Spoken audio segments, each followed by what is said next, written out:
चलिए, नमस्कार दोस्तों।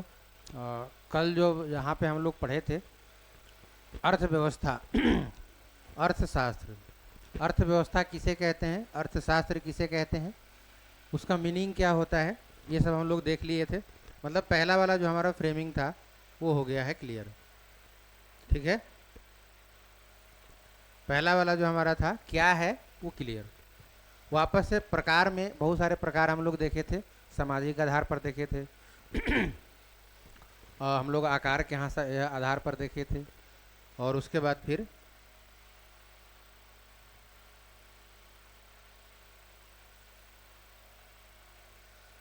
प्रकार, दैट मीन्स कि हम लोग देख लिए थे। अगला जो है हमारा टॉपिक है प्रक्रिया। अर्थव्यवस्था में प्रक्रिया क्या होता है। तो अर्थव्यवस्था में प्रक्रिया होता है, जैसे प्रक्रिया का सबसे जो निचोड़ है, निचोड़ क्या है कि अगर कोई काम कर रहा है, पहला बात, अगर कोई काम कर रहा है तो क्या होगा, दाम लेगा। अगर कोई काम कर रहा है दाम लेगा और देगा, मतलब ये दाम। ठीक है, इसको हम अर्थव्यवस्था के शब्दावली में अगर हम देखें तो अगर कोई मजदूरी करेगा तो अगर कोई मजदूरी करेगा तो अपना मेहनताना लेगा, मतलब मजदूरी लेगा। तो वो सब जो है वो कैसे आता है, कैसे पैसा का आगमन, मतलब कि वितरण होता है यहाँ से वहाँ, कैसे उत्पादन होता है, कैसे वितरण होता है, क्यों होता है, इसके बारे में हम लोग देखेंगे। तो देखिए प्रक्रिया, देखिए इसमें एक है उत्पादन। ठीक है, उत्पादन, और उसके बाद अगर उत्पादन हो गया तो क्या होगा कि उसका उपभोग करेगा आदमी। क्या करेगा, उपभोग। उपभोग को आप साधारण लैंग्वेज में समझ सकते हैं, यूज। यूज, उपभोग करने के बाद, जैसे कि अगर हम चावल एक कुकर बनाए, मान लेते हैं कि एक कुकर चावल बनाए, तो एक कुकर चावल क्या हो गया, उत्पादन हो गया। अब उसमें से आधा कुकर खा गए, मान लीजिए आधा कुकर खा गए, तो बचा कितना, आधा। तो आधा तो हम उपभोग कर लिए, मतलब यूज कर लिए, तो बचा हमारा आधा। तो जो आधा बचता है जिसको कहा जाता है इकोनॉमिक्स में अधिशेष। क्या होता है, अधिशेष। यानी कि उपभोग में, उपभोग करने के बाद क्या बच गया, अधिशेष बच गया, मतलब कुछ शेष बच गया। अगर शेष बच गया तो हमारे पास उपाय क्या है, या तो हम उसका क्या कर दें, वितरण कर दें, वितरण का मतलब बांट दें, या उसका हम क्या कर देंगे, कहीं निवेश कर देंगे। कहीं क्या कर देंगे, निवेश कर देंगे। वितरण का मतलब मान ले पड़ोसी को दे दिया, आधा कुकर बच गया, पड़ोसी को दे दिए, ये कहला गया कौन चीज, वितरण। और मान ले आधा कुकर हमारा जो बच गया था उसको हम चाहते हैं, उसको हम चाहते क्या है कि निवेश कर दें। निवेश का मतलब बगल वाले पड़ोसी को कहेंगे देखा आज आज ही वह तुरंत आधा कुकर दे, और कल जो है आधा कुकर हमको दे दीजिएगा। यानी कि हम वो आधा कुकर क्या किए, निवेश किए, वो वापस हमको मिल जाएगा। हो सकता है कि आज आधा कुकर हम दे रहे हैं तो उससे कहेंगे कि भैया कल हम एक कुकर लेंगे, अगर आपको कबूल है तो लीजिए, नहीं तो कोई बात नहीं है। तो हम उसको क्या कर दिए, निवेश भी कर दिए। या फिर हमारा मन ये करता कि उसको हम फ्रिज में रख देते कि भैया ठीक ठाक रहे, खराब भी ना हो, कल हम यूज कर लेंगे। मतलब उसको क्या कर लेंगे, हम लोग स्टोर कर लेंगे, तो जिसको कहा जाता है भंडारण। तो यहाँ पे हमारा देखिए कितना शब्द आया, उत्पादन, उपभोग, वितरण, निवेश और भंडारण। ठीक है, अब ये जो उत्पादन होता है, उपभोग जो होता है, वितरण होता है, निवेश जो होता है, और जो आपका इधर भंडारण होता है, ये सभी की एक प्रक्रिया है। कैसे उत्पादन होता है, उपभोग कैसे होता है, उसका वितरण, निवेश और भंडारण कैसे होता है, इसका एक प्रक्रिया है, जिसका जो हमारा टॉपिक है, हमारा टॉपिक है उपभोग प्रक्रिया का। तो इसमें हमारा कुछ चीज़ें हैं, जैसे अगर कोई कोई भी चीज़ का, हम मान लेते हैं कि यही जो आपका मार्कर है या फिर जो पेन है, पेन अगर बनाना हो हमको, तो पेन के लिए सबसे पहले क्या चाहिए कि रूम चाहिए, मतलब जहाँ पे ये बनेगा पेन, मतलब हमको क्या चाहिए, हम कह सकते हैं इसको क्या कह सकते हैं, की रूम चाहिए, मान के चलिए की रूम चाहिए। तो रूम अगर हम लेंगे तो क्या चाहे मिलेगा हमको, क्या देना पड़ेगा, रेंट देना पड़ेगा, देना पड़ेगा रेंट। अगर रूम हम ले लिए तो रूम लेने के बाद उसमें हमको कैपिटल लगाना पड़ेगा, मतलब पैसा देना पड़ेगा ना, पैसा लगाना पड़ेगा ना, लगना पड़ेगा, पैसा देना पड़ेगा, पैसा लगाना पड़ेगा। तो पैसा जब हम लगाएंगे तो उसका हमको पैसा का क्या मिलेगा, ब्याज मिलेगा भाई। अगर किसी से लिए हैं तो ब्याज देना पड़ेगा, अगर किसी को दिए हैं तो ब्याज मिलेगा। तो मतलब क्या मिलेगा, इंटरेस्ट मिलेगा, इंटरेस्ट मिलेगा मतलब ब्याज मिलेगा। अगर कोई उद्योगपति है, अगर कोई उद्योगपति है जिसको इंग्लिश में इंटरप्रेन्योर कहा जाता है, इंटरप्रेन्योर मतलब उद्योगपति, ठीक है। जो उद्योगपति है, उद्योगपति अगर लगाया है तो वो क्या चाहेगा, प्रॉफिट चाहेगा भाई, वो इसीलिए उसमें लगा ही है, प्रॉफिट लाएगा, लेगा वो प्रॉफिट लेगा। और अगला कोई इसमें कोई मजदूरी कर रहा है, मतलब लेबर कर रहा है, तो लेबर कर रहा है तो क्या लेगा, वेज लेगा, मतलब मजदूरी लेगा, क्या लेगा, मजदूरी लेगा। तो आप देखिए, ये एक पेन का एग्जाम्पल हम लोग लिए थे कि पेन जो है हमको उत्पादन करना है, पेन अगर हमको उत्पादन करना है तो उसके लिए हमको क्या चाहिए, रूम। रूम को आप मोटे तौर पे, रूम तो केवल स्पेशल रूम हो जाएगा, इसको हम ले सकते हैं लैंड लिख देते हैं, लैंड मतलब भूमि, इसको हिंदी में भी लिख देते हैं। ये कहलाएगा आपका भूमि, ये कहलाएगा आपका पूंजी, ये आपका कहलाएगा उद्योगपति, ये आपका कहलाएगा मजदूर, ठीक है। तो ये किसी भी चीज के उत्पादन में, किसी भी चीज के उत्पादन में आपको लैंड चाहिए सबसे पहले, कैपिटल चाहिए, और उद्योगपति लगाने वाला भी होना चाहिए, और आपका लेबर चाहिए। तो इन चार चीजों से देखिए, लैंड आया तो क्या मिला, रेंट देना पड़ा या लेना पड़ा, कैपिटल यानी पैसा लगाया, पूंजी लगाया, तो उसको इंटरेस्ट के तौर पे मिला होगा, ठीक है। अगर कोई उद्योगपति है तो इसलिए वो अपना ये सब काम कर रहा है, बिजनेस कर रहा है, ताकि उसको क्या मिले, प्रॉफिट मिले। अगर कोई मजदूर मजदूरी कर रहा है तो उसको क्या चाहिए, वेज मिलेगा, मतलब मजदूरी मिलना चाहिए। तो बताइए यहाँ से आपका क्या मिला, यही उत्पादन हुआ। ये सब करने के बाद ये आपका क्या हुआ, एक मार्कर का, मतलब ये मार्कर आपका जो पेन है ये बन गया। तो ये पेन बन गया, ये क्या कहलाएगा, उत्पादन कहलाएगा। क्या कहलाएगा, उत्पादन।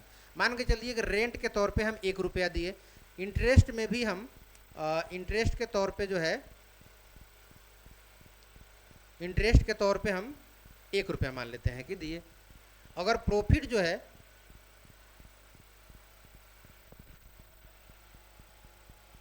जो आपका प्रॉफिट है, हम मान लेते हैं कि प्रॉफिट जो चाहता है कि हम 2 रुपया लेंगे, ठीक है। और जो वेज यानी कि जो मजदूरी है, वो मजदूरी मान के चलते हैं 1 रुपया। तो 1 अब 1 2 और 2 4 और 1 5, यानी कि 5 रुपया इस पेन का दाम हुआ, इस पेन का दाम 5 रुपया होगा। तो ये 5 रुपये में तो मिलता नहीं है, ये वाला पेन ये तो 100-200 रुपया का होगा। तो ये जो बना तो 5 रुपये में था, लेकिन हम लोग को मिल रहा है 100-200 रुपया। तो आखिर ये जो एक्स्ट्रा दाम मिल रहा है, एक्स्ट्रा दाम जो लग रहा है, क्यों लग रहा है, इसके पीछे कारण ये है कि इस सब, जैसे ही ये कंपनी में उत्पादन हुआ, कहीं भी उत्पादन होगा, तो इसके प्लस में जो है, ये जैसे ही कंपनी से बाहर निकलेगा, इस पर क्या लग जाएगा, टैक्स लग जाएगा। क्या लग जाएगा, टैक्स। तो मान के चलते हैं टैक्स लग गया आपका 10 रुपया, 10 रुपया एक टैक्स लग गया इस पर। तो टैक्स रुपया अगर टैक्स लग गया 10 रुपया, मतलब अभी हमारा कितना हो गया, 15 रुपया। अब इस 15 रुपया के बाद अभी भी ये बहुत दाम है। तो आखिर दाम क्यों है, क्योंकि इसमें जो आपका रॉ मटेरियल लगा होगा, इसके बाद अगर ये एक सेलर से दूसरे सेलर के पास गया होगा तो भी अपना प्रॉफिट खोजेगा। तो कहने का मतलब कि इस पेन पर एमआरपी मान लेते हैं कि लिखा हुआ है कितना, एमआरपी लिखा मान के चलते हैं कि 100 रुपया। इसका मतलब आप ये मत समझ लीजिएगा कभी कि ये पेन 100 रुपया का है, बिल्कुल नहीं, क्योंकि वो एमआरपी का मतलब होता है मैक्सिमम रिटेल प्राइस। मतलब जब इसको हम बेचेंगे तो मैक्सिमम क्या रुपये में बेच सकते हैं, 100 रुपया में, ठीक है। लेकिन इसका एक्चुअल में अगर हम दाम देखें तो 10 ये और 5 ये 15, और अगर कोई और इसमें मीडिएटर आया होगा तो 5-10 और मान लेते हैं। तो अगर इसका हम देखें तो 25-30 रुपये का ये मेनली था, लेकिन हमको लग रहा है 100 रुपये, यानी मैक्सिमम 100 रुपये तक हम बेच सकते थे। लेकिन अगर मिनिमम हम बेचना चाहें तो ये 20 रुपया हमारा जो लग रहा है, इसके अलावा 1-2 रुपया बढ़ के मान सकते हैं। तो इसीलिए कहीं जाइएगा तो हम देंगे 10% छूट, 20% छूट देंगे। एक्चुअली में क्या है, ये MRP होता है, MRP पर छूट लोग देता है, और वो MRP का मतलब उससे ज़्यादा वो बेच ही नहीं सकता। अगर ज़्यादा पे वो बेच रहा है, आपको दे रहा है, तो आप उपभोक्ता केंद्र में जाके आप शिकायत कर सकते हैं। तो यही उत्पादन का प्रक्रिया है। अगर उत्पादन ही हो गया तो उसका क्या कर रहे हैं, अभी हम लिख रहे हैं इसे, मतलब उपभोग कर रहे हैं। अगर मान के चलिए कि हम लिख लिए और बच गया, लिखने के बाद खत्म थोड़े हो जाएगा, बच गया तो बच गया, तो इसका क्या करेंगे, हम दूसरे को दे देंगे, ये हो सकता है। या फिर हम ये कर सकते हैं कि दूसरे को देंगे लेकिन कहेंगे कि भैया आज तो एक को देती हूँ, कल कहें कि उसको ज़रूरी है, तो आज उसको हम एक को दे रहे हैं तो कल हम उससे मांगेंगे कि हमको 2 को देना पड़ेगा, या तो एटलीस्ट 1 को तो देना ही पड़ेगा। उसके बाद ये भी हो सकता है कि हम यूज करके, मतलब उपभोग करके ना बांटेंगे ना निवेश करेंगे, क्या कर देंगे, रख देंगे, मतलब कि भंडारण कर देंगे। तो ये अर्थव्यवस्था की प्रक्रिया कहलाता है। क्या भाई, तो लैंड, लेबर, कैपिटल और इंटरप्रेन्योर, ये आपके 4 ही चीज हमेशा किसी भी चीज में यही होता है। अगर कोई काम कर रहा है तो उसको दाम इसी रूप में मिलेगा, या कोई काम ले रहा है या काम दे रहा है तो इसको इसी रूप में आपका इनकम होगा, और यही उत्पादन का दाम क्रिएट करेगा, और यही डिसाइड करेगा कितना दाम होगा, जिसको कहा जाता है लागत मूल्य। अभी जब हम सब्जेक्ट पढ़ेंगे इसका, विषय वस्तु पे जब चलेंगे तो वहाँ पे देखेंगे कि कौन सा चीज़ों को हमको देखना है।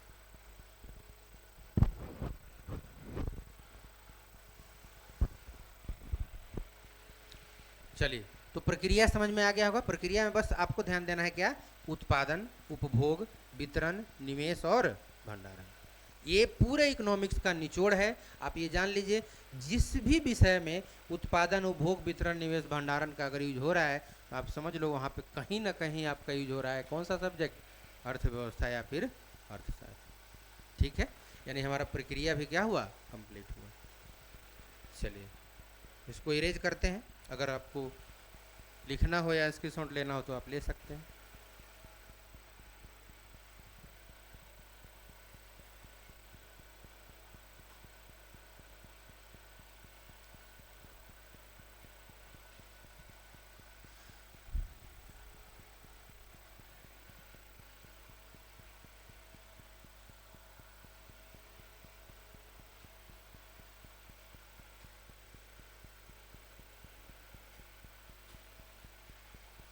चलिए आगे हम चलते हैं विषय पे।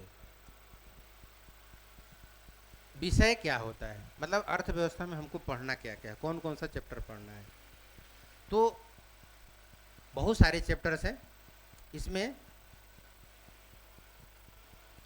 पहले जो हम सबसे पहले पढ़ेंगे वो क्या पढ़ेंगे, नेशनल इनकम पढ़ेंगे, नेशनल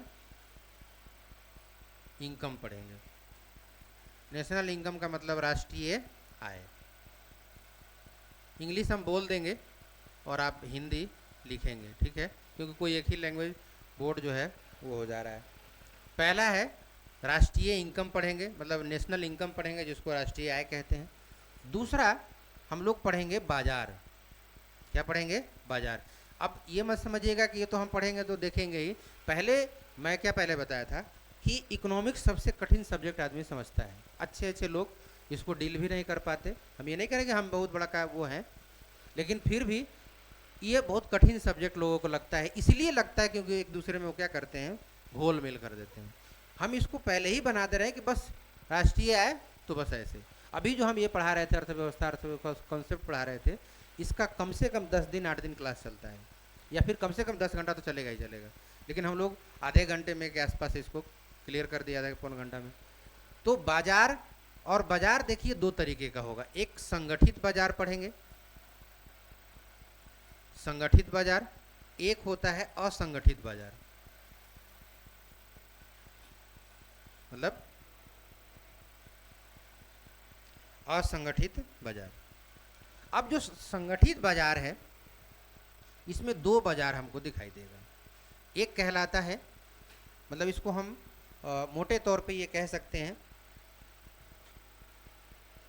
चलिए ऐसे लिखते हैं,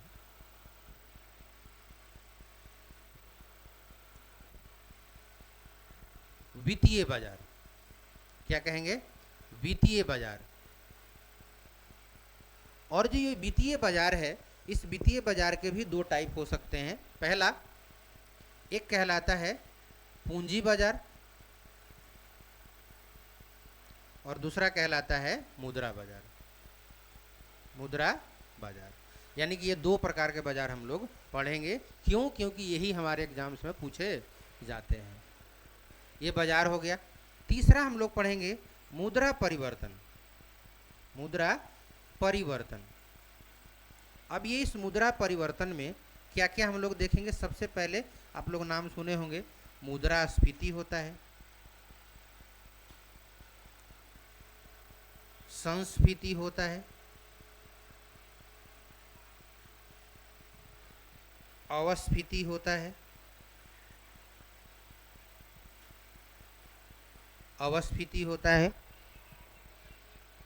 ठीक है, संकुचन होता है। सब में मुद्रा लगा हुआ है। संकुचन, मुद्रा संकुचन होता है। मंदी पढ़ेंगे। मंदी क्या होता है? महामंदी क्या है? ये सभी मुद्रा में परिवर्तन के कारण से होता है। कुछ अपने से हो जाता है, कुछ सरकार के द्वारा जानबूझ के किया जाता है। तो ये सभी मुद्रा परिवर्तन का चैप्टर्स में हम लोग पढ़ेंगे। फिर अगला हमारा जो टॉपिक रहेगा, चौथा सब्जेक्ट जो हम लोग पढ़ेंगे, चौथा टॉपिक जो हम लोग पढ़ेंगे वो पढ़ेंगे हम लोग गरीबी। और इसी में मतलब दोनों रिस्पेक्टिव है, बेरोजगारी। गरीबी और बेरोजगारी, गरीबी और बेरोजगारी देखेंगे। फिर उसके बाद पांचवा जो हमारा क्या नाम है, पांचवा जो हम टॉपिक पढ़ेंगे, इसमें पढ़ेंगे बीओपी। बीओपी का मतलब balance of payment. Balance of payment, इसको थोड़ा इरेज करते हैं।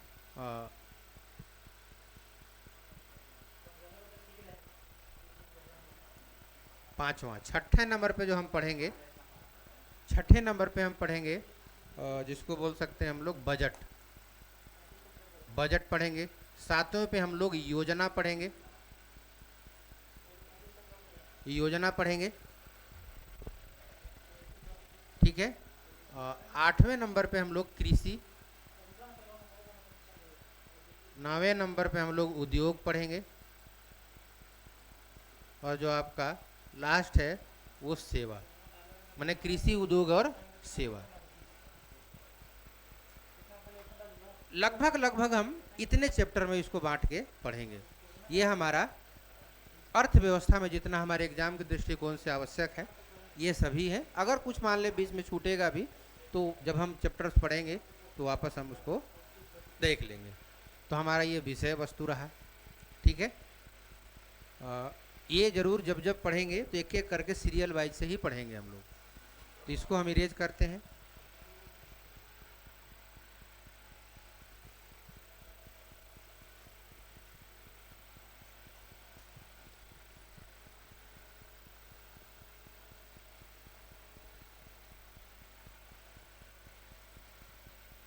चलिए, विषय हमारा क्लियर हो गया। अगला में क्या था? विविध, विविध था, मतलब अर्थव्यवस्था में क्या हो सकता है कि और कुछ इसमें ऐड हो जाए। जैसे अर्थव्यवस्था में अभी हम लोग पढ़े दो चैप्टर इसमें देखे, कृषि, उद्योग और सेवा, ये तीन गो था। ये तीनों आपके ज्योग्राफी में पढ़ने को भी मिलेगा। इकोनॉमिक्स में अभी हम बताए ही कि पढ़ना है, ठीक है। और हर चैप्टर में, इतिहास में हो, इतिहास में भी हर चीज़ों का आर्थिक क्षेत्र पढ़ा जाता है, सामाजिक क्षेत्र पढ़ा जाता है, धार्मिक क्षेत्र पढ़ा जाता है और राजनीतिक क्षेत्र पढ़ा जाता है। तो वो सभी जो है, अगर किसी का, हम इसको विविध में क्या लेंगे कि अभी वर्तमान में, मतलब आप जिसको कह सकते हैं आप इसको मोटे तौर पे समझ सकते हैं करंट। करंट जिससे अभी का वर्तमान का राष्ट्रीय आय भारत का कितना है, वर्तमान में भारत की गरीबी दर कितना है, वर्तमान में भारत की बेरोजगारी कितनी है, भारत का बजट का आकार कितना है, बजट में क्या क्या चीज़ें हैं, ये सभी जो है विविध, यानी कि जिसको हम कह सकते हैं करंट वाला चीज़ों को हम लोग देखेंगे। तो करंट को हम लोग देखेंगे तो ये हमारा इकोनॉमिक्स का टोटल क्या हुआ, ऐसे हम पढ़ेंगे। तो करंट देखिए, और एक चीज़ और मैं आपको बता देता हूँ कि अगर इकोनॉमिक्स से 10 क्वेश्चंस आते हैं तो 10 क्वेश्चंस आते हैं तो आपका करंट से जो क्वेश्चन आएगा 6 क्वेश्चन आएगा, और 4 क्वेश्चन आपका जो है अभी जितने हम अभी टॉपिक बताए सब टॉपिक पढ़ लीजिएगा तो कितना क्वेश्चन आएगा 4, लेकिन केवल करंट पढ़िएगा तो कितना आएगा 6। तो सवाल ये होता है तो खाली करंट पढ़ ले, फिर वापस 4 क्वेश्चन के लिए हम पूरा इतना कहला पढ़ने जाए। तो इसलिए पढ़ना है कि जब तक ये 4 क्वेश्चन के लिए आप नहीं पढ़ेंगे तो ये 6 क्वेश्चन भी पकड़ाएगा ही नहीं। जैसे मैं आपको एग्जांपल देता हूँ कि भारत का समृद्धि दर कितना है, बोल देगा कि भारत का समृद्धि दर वर्तमान में कितना है, ठीक है, पूछ देगा, आप जो है बताएंगे करंट में आप रट के गए हैं भारत का वृद्धि दर, समृद्धि दर, विकास दर यही होता है, और आप विकास दर वालों को समृद्धि दर में मार दीजिएगा और समृद्धि दर वाले को विकास दर में मार, पक्का मारिएगा, ये मुझे पता है, ठीक है। तो यही चीज़ें समृद्धि दर और विकास दर में अब अभी हम पढ़े हैं पीछे, समृद्धि दर और विकास दर में अंतर होता है।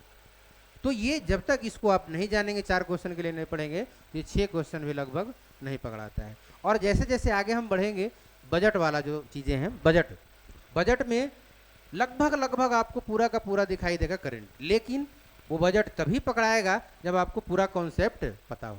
जब तक पूरा कॉन्सेप्ट पता नहीं रहेगा तब तक आपका क्लियर ही नहीं होगा ये वाला 6 क्वेश्चंस का। तो कहने का मतलब करंट हमारे लिए ज़रूरी है, और इकोनॉमिक्स का मतलब ही है हमेशा अपडेट रहना। जो भी हम पढ़ेंगे सब में एक टॉपिक होगा, सब में एक फ्रेमिंग होगा करंट, चाहे वो नेशनल इनकम का हो, चाहे वो आपका गरीबी का, बेरोजगारी का, बजट का, मतलब जो भी, ये सभी हम लोग करंट के तौर पे देखेंगे। तो ठीक है, आज का जो हमारा 2 वीडियो में ये चला गया, जाएगा ही, बहुत लंबा था लेकिन उसे समेटने का मैं प्रयास किया, और मैं उम्मीद करता हूँ कि आपका ये क्लियर हो गया होगा। अगर फिर भी अगर कोई डाउट रह गया होगा तो आप कमेंट बॉक्स में कमेंट कर सकते हैं, सुधार करने का और प्रयास हम करेंगे, अगर कुछ बच गया हो तो, ठीक है। तो बस आज के लिए इतना ही, अर्थव्यवस्था का जितना समझ था हम लोगों ने कर लिया। बस इसके बाद हम लोग एक एक करके टॉपिक शुरू करेंगे। जैसे अभी हम पढ़े थे नेशनल इनकम, नेशनल इनकम क्या था, हाँ, नेशनल इनकम।